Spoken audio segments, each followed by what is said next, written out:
everyone, in this video I'm going to show you how to easily make this Captain America shield out of fondant and gum paste. So stay tuned and I'll show you how. Here are the things that I use: red, white, and blue fondant, some gum paste, a small brush, an almost 4-inch round Captain America shield cookie cutter, and I got that from Etsy.com. Alright guys, let's get started. Alright guys, to get started, I'm going to be cutting out two of these completely, one in the red and one in the white, and then I'm just going to cut out just a little bit of blue in the center here so I don't have to make an entire cutout when I only need these little pieces here.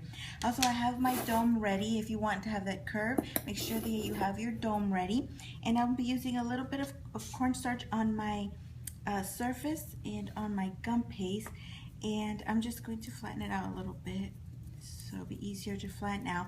Oh, also, you can certainly do cookies with these. That's what it's made for. This is what it's gonna look like if you use it for cookies. And I love this because it gives you your lines. That way you don't have to do what I do, and that's make guidelines with edible markers. And you know, these has it for you, so it's easier to just, you know, follow each line and then fill it in with the respective colors in each section, and that's pretty much it. So but I wanted to do something a little bit different with this, just so you can see how versatile these 3D cookie cutters are.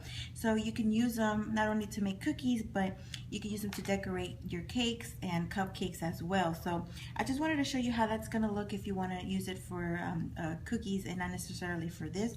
But I wanted to show you how easily you can make Captain America's shield to decorate a cake with that cookie cutter. So I'm gonna go ahead and roll out my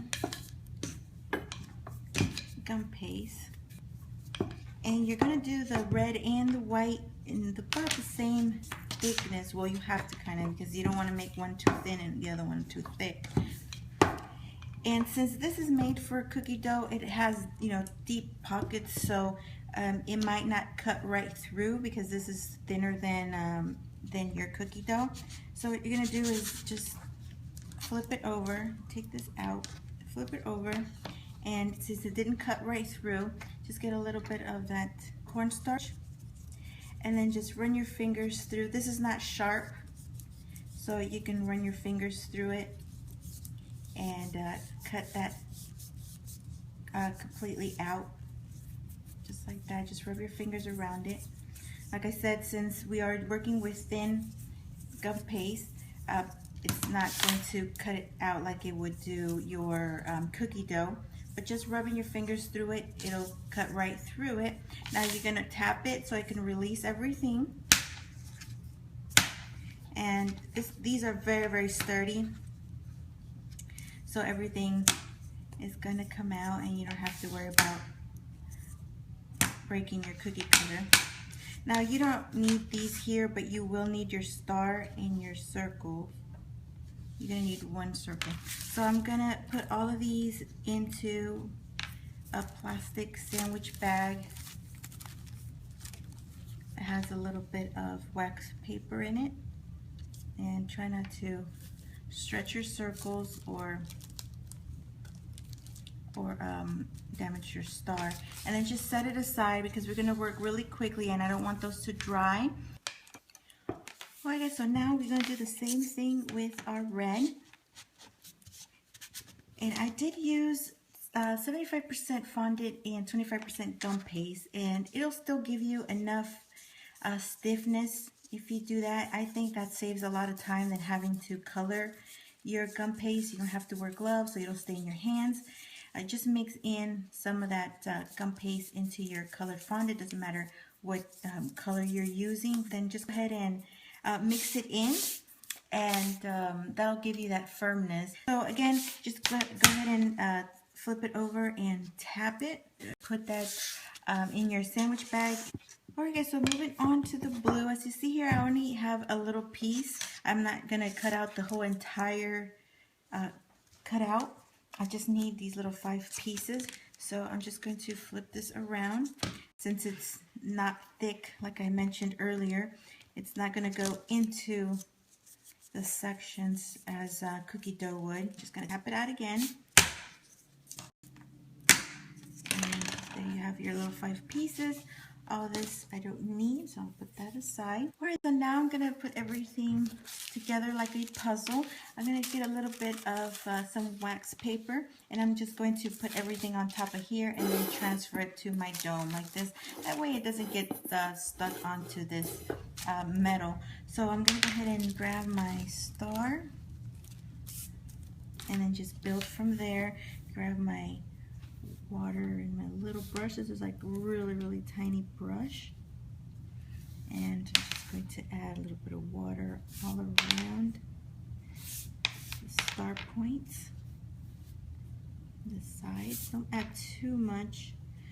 You don't want any of this water to kind of push itself up, and then it's going to stain your star.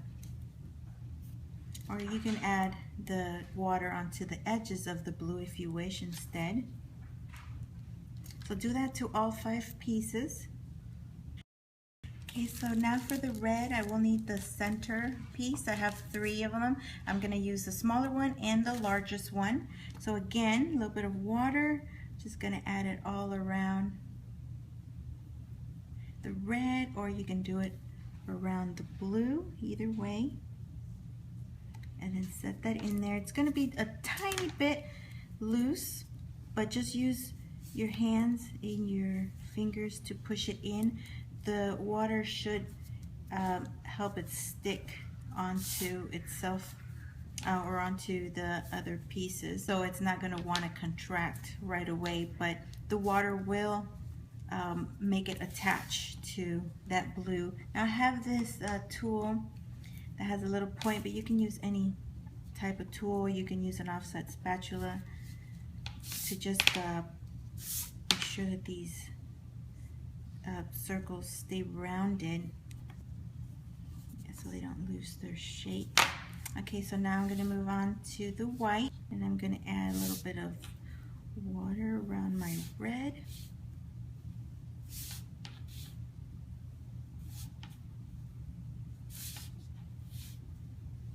I'm going to do the same thing.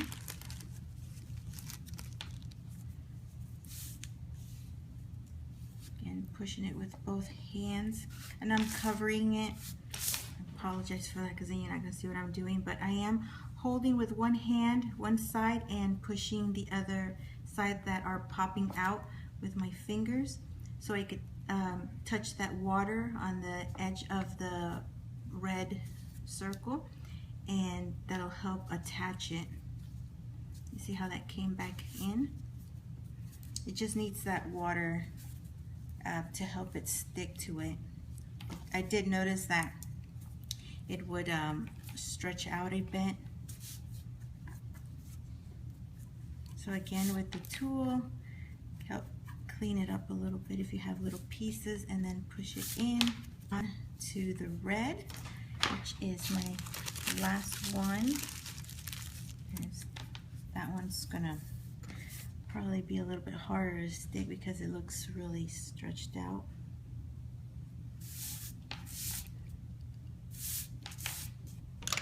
And again, with one hand pushing against this here to attach it, and with the other one push it in.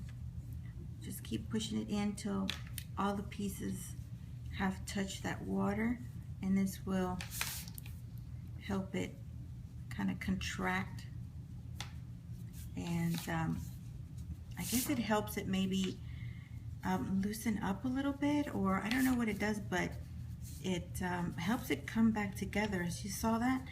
So again, just touch it with this tool or any other tool that you like, just to push it in.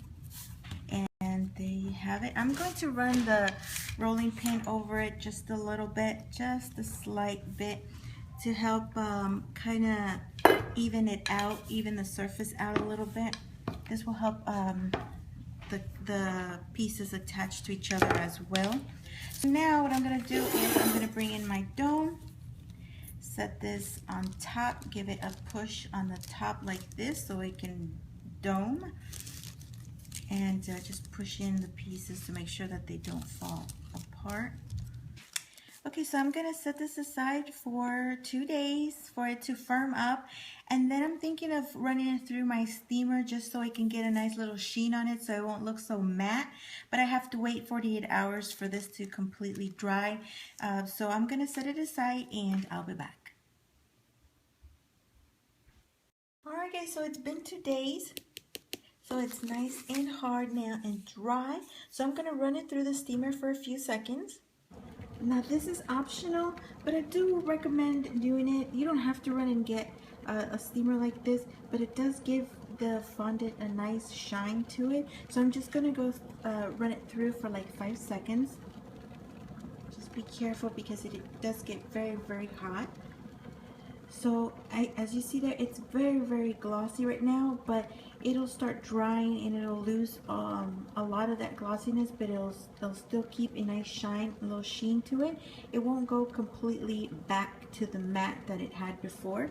So I like to do that just to give it a nice, almost like a plastic look to it, so it doesn't look so much like fondant or gum paste. So I'm gonna set it down to dry. Alright, so it's been an hour and a half since I last passed it through the steamer, so it is dried to the touch.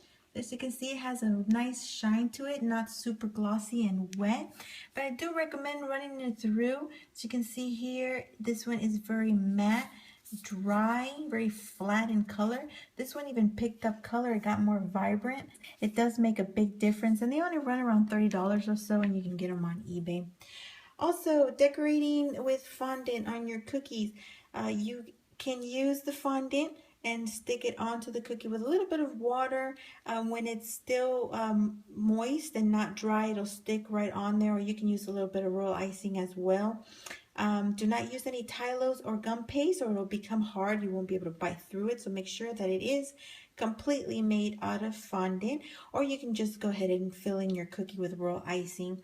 And that is it, guys. So I hope you found this video interesting and informational. We'll be leaving all sorts of information down in the description box below, so make sure that you read that, including where I got my cookie cutter from. I got this from Etsy.com from Francesca for me. That is the same shop that I got my Hulk Fist cookie cutter from, and I have a video uploaded on that already.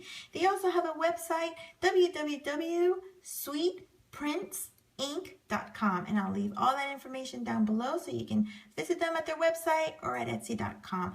Alright guys, that is it for this video. I hope you enjoyed it. Thank you so much for watching. Stay tuned for more. Give it a thumbs up if you enjoyed it. Subscribe if you haven't done so. And I will put a few pictures of how you can use your shield on cakes. I did Google search those images, so I didn't make those cakes, but I want to show you some samples on how you can use this shield on cakes. Alright guys, thank you so much for watching. That is all. Talk to you soon. Have a good one, guys.